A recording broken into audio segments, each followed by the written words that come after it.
Nous sommes chez April Marine Canada, donc sur la rive sud de Montréal, avec Marie-Ève et Hugo. Bonjour, comment ça va? Ça va bien, et toi, Nicolas? Ça va bien, merci. Merci de nous recevoir. C'est un beau décor, bel environnement. Mais au-delà de ça, parce qu'on dit que c'est important, le lieu de travail, mais il y a des gens qui sont extraordinaires. On va parler d'abord, Marie-Ève, parlant de gens extraordinaires. Parle-nous des débuts, comment tout ça est né, April Marine, entre autres? Bien, en fait, April Marine, c'est une filiale du groupe April qui est située en France. April Marine, c'est un grossiste en assurance pour les bateaux de plaisance. Bien. Et puis, on fait partie aussi d'April Canada. April Canada, dans le fond, c'est qu'on va développer plusieurs niches particulières, spécifiques, dans lesquelles on veut vraiment devenir les experts de notre niche pour vraiment bien répondre aux besoins de nos clients. Ça ressemble à quoi le quotidien aujourd'hui d'April Marine? Bien, le quotidien d'April Marine aujourd'hui a beaucoup changé par rapport à si on parle par exemple de 2014. En 2014, on était une équipe de 5 personnes environ, que des souscripteurs, donc qui font affaire avec les courtiers d'assurance qui, eux, sont en lien direct avec nos clients.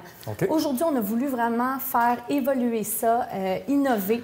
Donc, on est rendu une équipe d'environ 25 personnes. On compte des souscripteurs, évidemment, des courtiers d'assurance, des experts en sinistres, ce qui nous permet de répondre vraiment, dans le fond, aux sinistres à l'interne par des gens spécialisés en assurance bateau. On ne les envoie pas à l'externe, mais on traite les sinistres des gens ici. Ça. Les dossiers restent ici. Oui, totalement. Ça, c'est bien. On a aussi des développeurs d'affaires sur la route. On a des spécialistes marketing, programmeurs analystes et puis des web designers. Et tous ces gens-là sont que spécialisés sur l'assurance plaisance. Une chance, qu'est-ce que ce serait? Hein?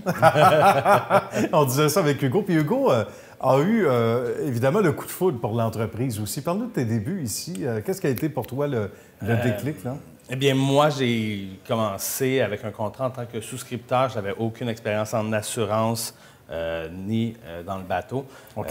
Marie-Ève m'a approché pour m'engager. J'ai parlé avec Marie-Ève puis je lui ai dit, écoute, moi, la formation du côté des courtiers, j'aimerais ça. Donc, aller apprendre mon métier aux courtiers. Et puis, finalement, il y a un poste qui a été créé, finalement, sur mes connaissances. C'est vraiment ce que je voulais faire. Donc, formateur, développeur d'affaires maintenant chez April Marine. Ça doit être très motivant, ça. Hein? Puis ça, on sent ça aussi à l'interne, au sein de l'équipe, Marie-Ève, quand tu montes ton équipe dont Hugo fait partie. Ça prend des gens qui sont motivés.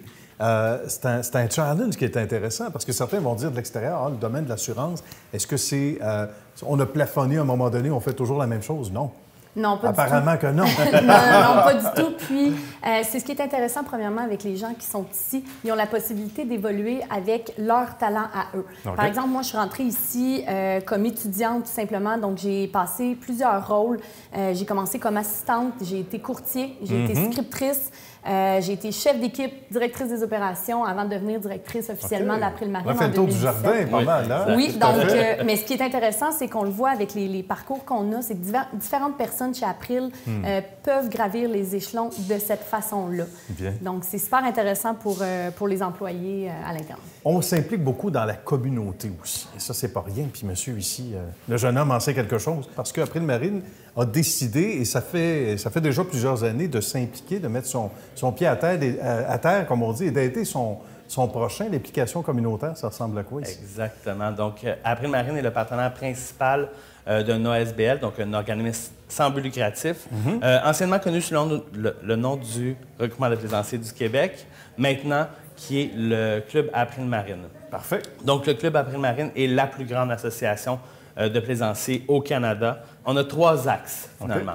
Premier axe, c'est l'environnement, naturellement, ce qui nous touche beaucoup, ce qui permet aux cotisations des membres d'être remis pour protéger l'environnement. Deuxième axe, on a l'axe sécurité. Donc, on veut protéger nos membres. On veut les éduquer. On veut qu'ils aient des outils faciles à comprendre pour qu'ils puissent naviguer correctement sur les cours d'eau. D'accord. Et la dernière est les avantages aux membres, naturellement.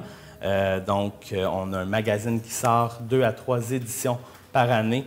On va parler dans ce magazine-là de l'actualité nautique, des nouveautés dans le monde nautique, des nouvelles embarcations, etc., etc. D'accord. Et puis, Il y a des rabais aussi qu'ils vont pouvoir avoir chez certains partenaires d'affaires.